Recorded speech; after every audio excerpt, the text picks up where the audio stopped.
Man, you got a family with a lot of warriors. It's you kind of walking in eggs. Each one respect each other's territory, each other's view of things.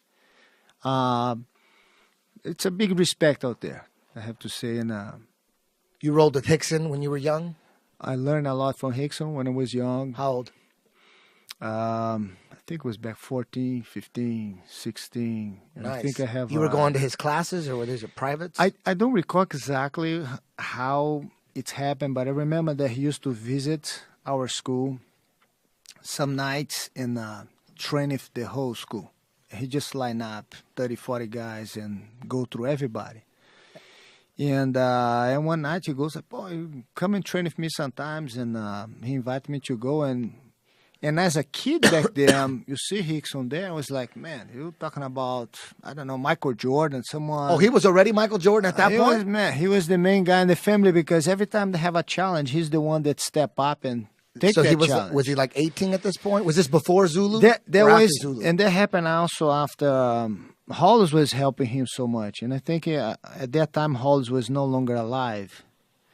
And was before he fought with Zulu.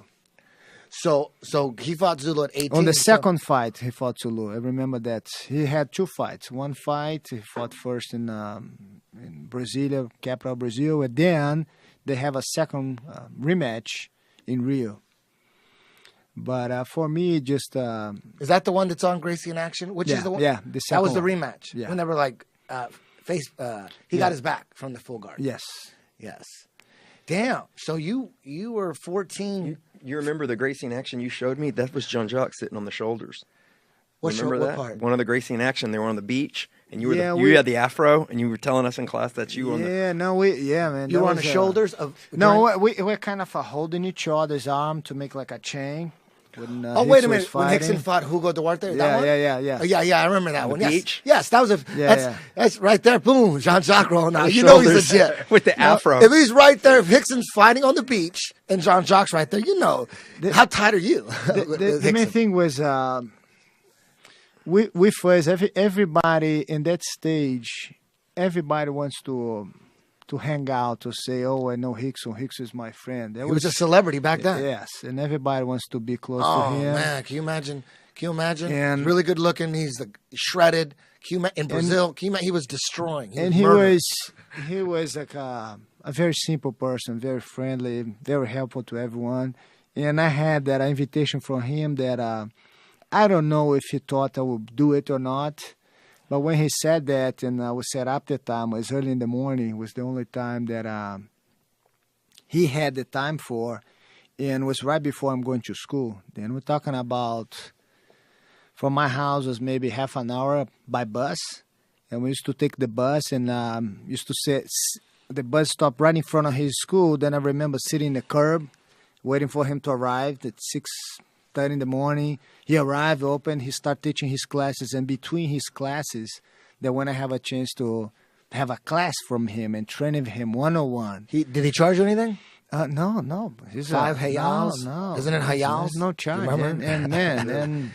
And So he took you under his wing. yeah, and that was a time that it changed completely the vision of what I had towards jiu-jitsu. Then I started to understand what jiu-jitsu actually was. How to use your body and be able to create a technique and see jiu-jitsu in a different way that I never knew that even exists. And it changed, and until today, it was the turning point for me of understanding and be able to do a lot of the things that I do today. If it wasn't for that, and I don't know how that would be or the outcome. But it was a big, important point of my life to change and again, have someone on your side that you consider to be a Superman. You just feel like a Superman too. Like, mom, this guy got my back. I mean, it changed your no fear, basically. It's like, man. Are there things that you learned from Rickson specifically that are still in your game now? Like certain moves are there moves you say, I learned this from Rickson? I think the main thing, you understand the principles of jiu-jitsu. They're what allows a lot of the people from my generation to be able to keep up with the present generation. I think the principles are the key thing to give you longevity in the sport. And I have to say that I learned that, and that it's what keeps me going, and be able to quickly learn and respond when you wrestle someone, because you have the evolution of jiu-jitsu today is very, very fast, very fast. So we have a lot. We can make this a super geeky jiu-jitsu show. You can get really technical. You could talk about moves and certain. I don't want you to feel like we have. I want. Either you can catch up with us, or I apologize in advance, but I want to know some specific stuff. I want to know like why you think specifically Rickson was so damn good. What was it? I think after training with him for a little while, you understand that doing your jiu-jitsu, you kind of feel jiu-jitsu. You don't do jiu-jitsu. You feel. Yeah. It's literally on the movements or the motion, you have that feeling that after training, but understanding that, it changed completely. You're able to mold yourself quickly. And we're talking about minor things. Sometimes people don't realize that the position of your elbow can be the whole thing to avoid something horrible to you, or can be the beginning of the end of the match. Sometimes you lift your elbow a little bit, or you turn your elbow in. Feel things like that. And you do a lot of that on the rubber guard. Sometimes the little angle that you change on your foot, on your knee, on your elbow, it directly you to a different position.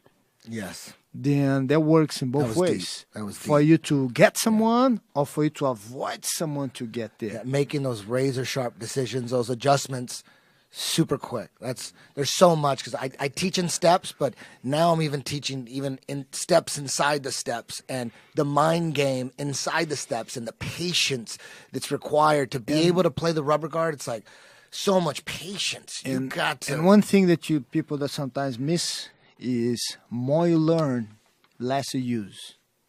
Yeah. More you learn in jiu-jitsu, less you use. You know what I mean? I don't need to know 300 techniques to go to a tournament. Yeah. I might use one or two. Yeah.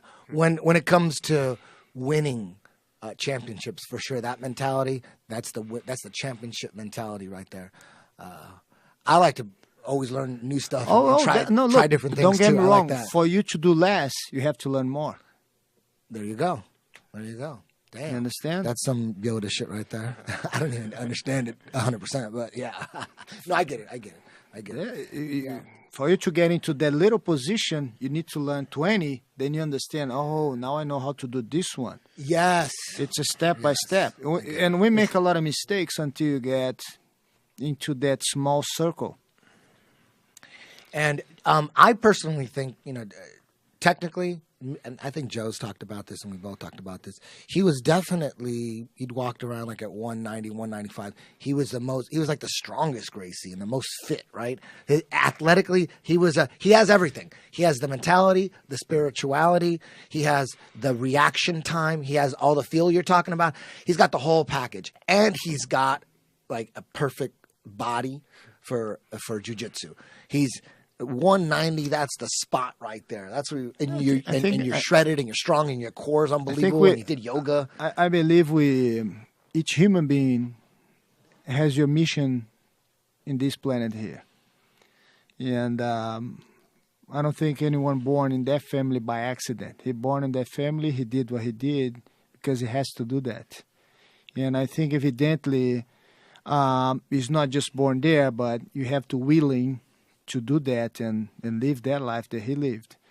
And I think he knows, everyone in the family knows the importance of your attitudes, the way you conduct yourself, because you have so many people that will follow you from your family or people that become family members to you. And I think his mission was accomplished to show everybody else in the family and everybody else around the planet to he went to understand.